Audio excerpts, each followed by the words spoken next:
Welcome to metro matinee news. നായികമാരുടെ സുവർണ കാലഘട്ടമായിരുന്ന 90കളിൽ ശ്രദ്ധേയമായ നിരവധി മികച്ച കഥാപാത്രങ്ങൾ ചെയ്ത ശോഭനയ്ക്ക് മലയാളികളുടെ മനസ്സിൽ മാറ്റി നിർത്താൻ പറ്റാത്ത സ്ഥാനമുണ്ട്. എണ്ണിയാൽ തീരാത്ത സിനിമകളിലൂടെ ശോഭനയെ ഇന്നും പ്രേക്ഷകർ ഓർക്കുന്നുണ്ട്. മണിച്ചിത്രത്താഴ് സിനിമയിൽ ഐക്കോണിക് കഥാപാത്രമായി ശോഭന അവതരിപ്പിച്ച ഗംഗയും നാഗവല്ലി മാറി. 90കളിലെ അവസാനത്തോടെയാണ് ശോഭന സിനിമാ രംഗത്ത് സജീവമല്ലാതാകുന്നത്. നൃത്തത്തിലേക്ക് ആ കാലഘട്ടത്തിൽ ശോഭന ശ്രദ്ധ നൽകി. ഇപ്പോൾ വീണ്ടും സിനിമകളിൽ സജീവമായി കൊണ്ടിരിക്കുകയാണ് നടി. അഭിനയത്തിൽ എന്നതുപോലെ തന്നെ നൃത്തത്തിലും അസാധ്യ പ്രതിഭയാണ് ശോഭന.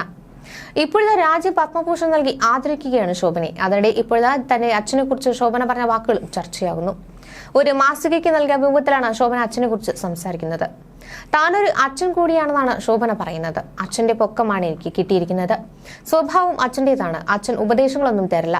പെങ്ങളിങ്ങനെ ഒരേ മുറിയിലൂടെ ഒരേ മൂലയിലിരുന്ന് വായിക്കുകയോ ചിന്തിക്കുകയോ ചെയ്തുകൊണ്ടിരിക്കും. ഇടയ്ക്ക് ഞങ്ങൾ കൺകോണിലൂടെ നോക്കും. നോട്ടങ്ങളിലൂടെയാണ് ഞങ്ങൾ കൂടുതലും സംസാരിച്ചിരിക്കുന്നത്. പറയാതെ തന്നെ ഒരുപാട് കാര്യങ്ങൾ പറയുന്ന ആളാണ് അച്ഛൻ ചന്ദ്രകുമാർ എന്നാണ് ശോഭന അച്ഛനെ കുറിച്ച് പറയുന്നത്. ട്രാവൻകൂർ സിസ്റ്റേഴ്സ് എന്നറിയപ്പെടുന്ന ലളിത പത്മിനി രാഗിണിമാരുടെ അനിയനാണ് ശോഭനയുടെ അച്ഛൻ.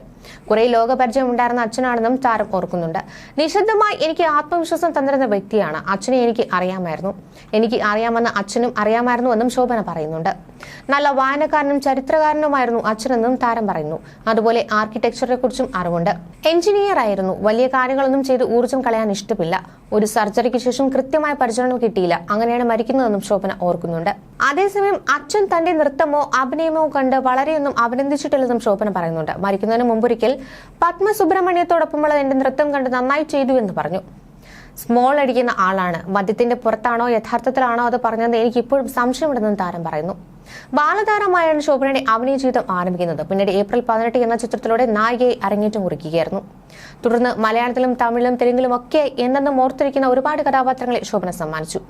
പല നടിമാരും വന്ന് ചെയ്തിട്ടും 7 അയലത്ത് പോലും എത്താനാകാത്ത മണിച്ചിത്രത്താഴിലെ ഗംഗയെ പോലെ ശോഭനയും തലയുയർത്തി നിൽക്കുകയാണ്. തെലുങ്ക് ചിത്രം കൽക്കിയിലാണ് ശോഭന പോയ വർഷം സ്ക്രീനിൽ കണ്ടത്.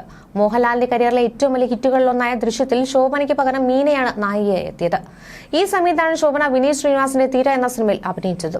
ഏറെ കാലത്തിന് ശേഷം മോഹൻലാലിനൊപ്പം ശോഭന അഭിനയിക്കുന്ന തുടരും എന്ന സിനിമ അണിയറയിൽ ഒരുങ്ങുകയാണ്.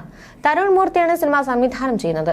കൽക്കി 2898 AD എന്ന തെലുങ്ക് ചിത്രത്തിലാണ് ശോഭന ഒടുവിൽ പ്രേക്ഷകർ കണ്ടത്.